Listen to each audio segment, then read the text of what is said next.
Hey everyone, it's Mrs. Suderman. Let's look at the vertex form of a quadratic function. The following information will be included on a worksheet called Chapter 5, Section 1 Supplemental Worksheet, which you can check it out or you can get in class later. So take a moment, maybe just pause this screen and read what this says.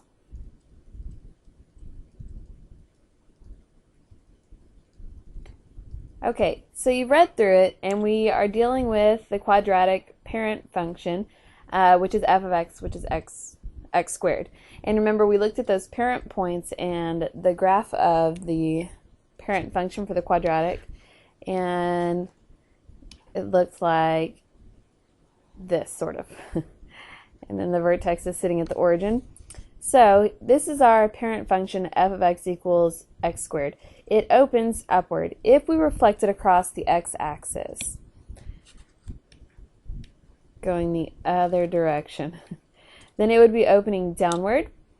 If a parabola opens upward, it has a lowest point, and if it opens downward, it has a highest point.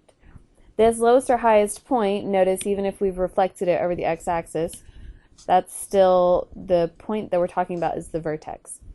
So the vertex form of a quadratic function is f of x equals a times x minus h squared plus k.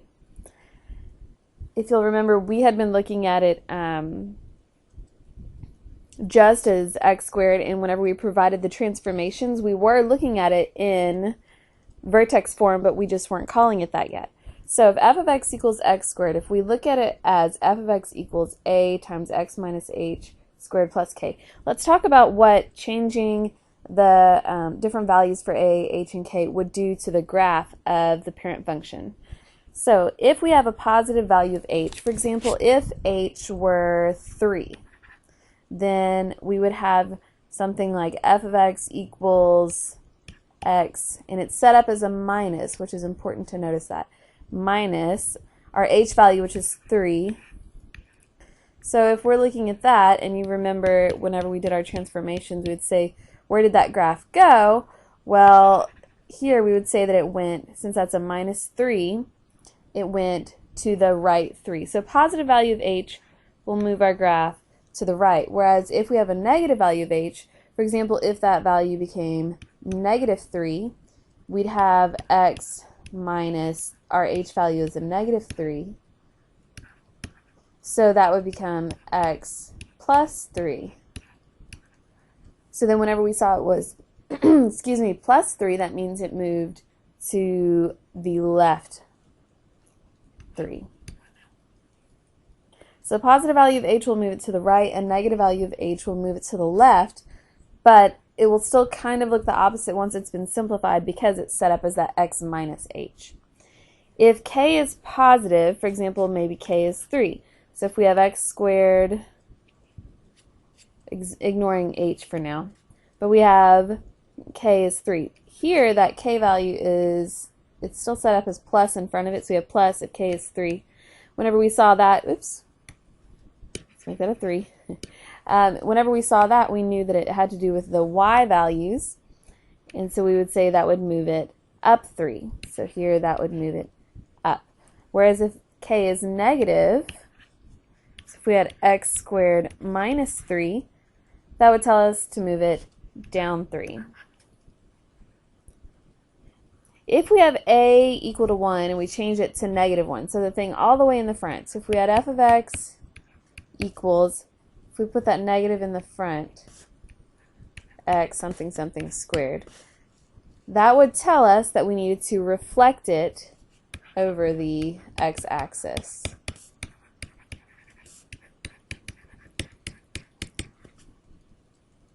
And then finally, if the absolute value of a, so ignoring the sign of if it's opening up or down, if it's been reflected or not, if the absolute value of a is greater than 1, that means we would be doing a vertical stretch. It would be making it narrower. So the graph would look narrower than the parent function. But if a is, ignoring the sign again, less than 1, that would be making it wider. So the parent function f of x equals x squared has a vertex at the origin. which is 0, 0.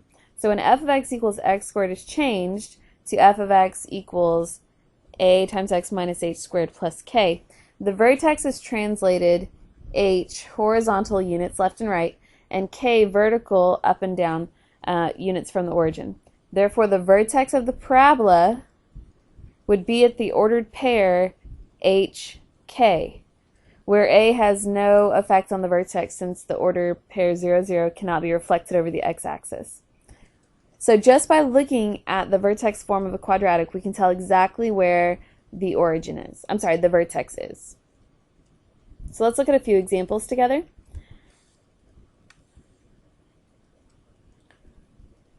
Okay. Oops.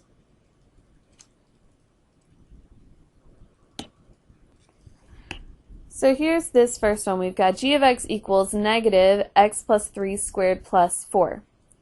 So if we look all the way in the front, the sign of whatever's in the front for a, here a is just 1, but the sign of what's in the front tells us if it opens up or down. It's negative, so that means this will open down. Because parabolas are symmetrical, the axis of symmetry is going to be a vertical line that goes right down the middle and divides it in half. It's just the line of symmetry. So since it's a vertical line, we have x equals, and knowing where this graph has been moved, this plus 3 means that it's moved to the left 3, so that x value would be at negative 3. Therefore, the axis of symmetry is x equal to negative 3. And you'll see that a little bit more clearly whenever we graph it. So this axis of symmetry divides the parabola in half, so we have x equals negative 3. It's just a line. We don't draw that for the graph. It's just this invisible line that goes through the parabola. Okay, so the vertex. Because the vertex is right in the middle of the parabola, the axis of symmetry should go right through it. And the vertex will always match the x value. The x value of the vertex will always match the value for the axis of symmetry. But again, just looking at the equation, so remember it's set up as x minus h. So if we were looking at making that a minus, we would have to have a negative 3 to cancel that out to make it plus. So we have negative 3, and then the y value is exactly what's written there. That's the k. So it's negative 3, 4. And think of it as we moved it to the left 3 and up 4, so the vertex would have gone to negative 3, 4. The maximum or minimum value will always match the y value of the vertex because the vertex is our maximum or minimum point. But the value refers to the y of the vertex. So we'll have 4. And then we have to consider, is that a maximum or a minimum? Well, this graph opens down, so it has a maximum point. Okay, so let's graph what we have so far. The vertex is at negative 3, 4. So 1, 2, 3, 1, 2, 3, 4. Okay, so each of the parent points, maybe it would be helpful for you to remember where those were. So they were at 0, 0, 1, 1, 2, 1, 2, 3, 4.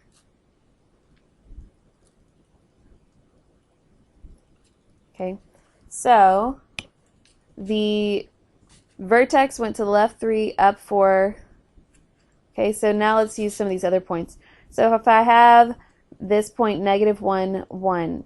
Remember, always do the left and right things first. So we'll go to the left 3, 1, 2, 3. Then for the y values, we multiply first. We'd reflect it over. Then we're going to move it up 1, 2, 3, 4. And then you'll be able to tell where the other points should go. Here's a little trick that I'm going to share with you about how to graph these pretty quickly. Parabolas have a really unique pattern to them, of course. So here's what it is. Notice if we're just looking at this parent function, the one that's in black here, if I'm starting at the vertex, when I go out 1 on each side, first I go up 1. From those points, when I go out 1 again, I'll go up 3 on each side. And then the next points would have been 2, 4, so 3 squared is 9.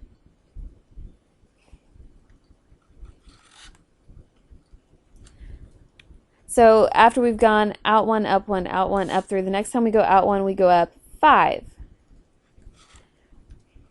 So we have 1, 3, 5. We always go out 1 just to get to the next x value.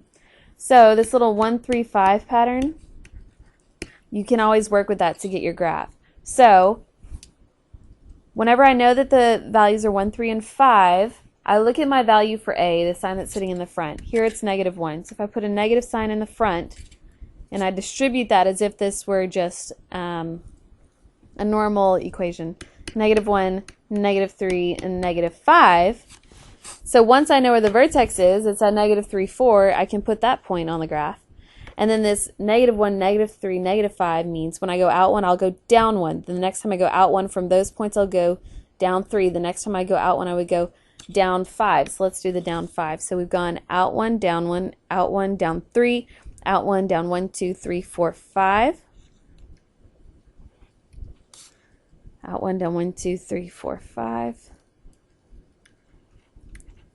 And in case you were wondering, this would keep going on to 1, 3, 5, 7, 9, 11. It's odd numbers. But we just do 1, 3, 5 because usually that's what will fit on the graph. So back to these blanks over here. The x-intercepts are where it crosses the x-axis. So right there and there. So those are the points -1, 2, 3, 4, 5, 0, and -1, 0. Our y-intercept is where it crosses the y-axis, so that's the point 0, 1, 2, 3, 4, 0, -5. The domain is all real numbers, and the range is y is 1, 2, 3, 4, less than or equal to 4. So comparing it to the parent function, which I had already drawn on here in black, let's compare that. Let's compare our new function with the parent function. Well, it's the same shape. It didn't get narrower or wider, so it's the same shape, but it's of the opposite direction.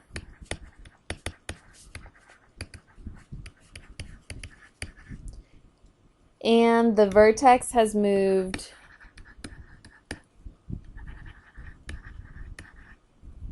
left and up to -3, 4.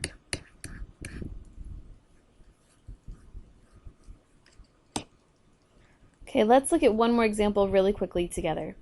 So here, let's just go through the blanks pretty quickly. So there's a negative sign in the front. That means it opens down. The axis of symmetry, notice that there's not parentheses around the x with another value.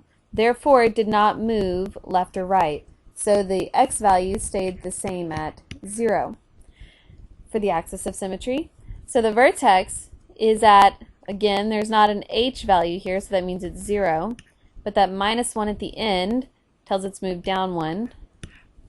And remember, the -2 in the front, that has no effect on the location of the vertex.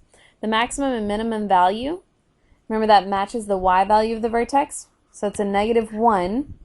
And because this graph opens down, again, it has a maximum value. So if we graph that point, 0, -1, we know that it opens down. So let me show you that 1, 3, 5 thing again. So always multiply it by whatever's in the front, which here is a -2, or just our a value. So we have -2, -6, -10. So from the vertex, when we go out 1 on each side, we'll go down 2 the first time. The next time we'll go out 1, we'll go down 1, 2, 3, 4, 5, 6. And then that's as many as will fit on there, so we'll stop there. So all we did was we stretched it vertically by a factor of 2. So this one, you'll notice it opens down and it's below the x-axis. How many x-intercepts are there? Well, it never crosses the x-axis, so we'll just write none. The y-intercept is at the point 0, negative 1, which happens to be our vertex. The domain for this graph is all real numbers, and the range is y is less than or equal to negative 1. So comparing it back to our parent function again, f of x equals x squared, how does it compare? Well, this one is narrower. It's opening in the opposite direction.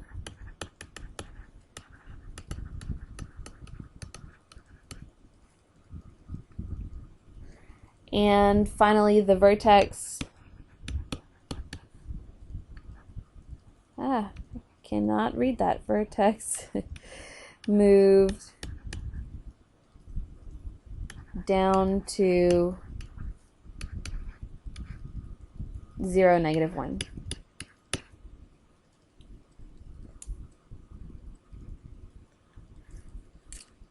So we're going to look at one more example together in class, and hopefully you've taken notes on this so you know where we're starting off, and I will see you later. Bye.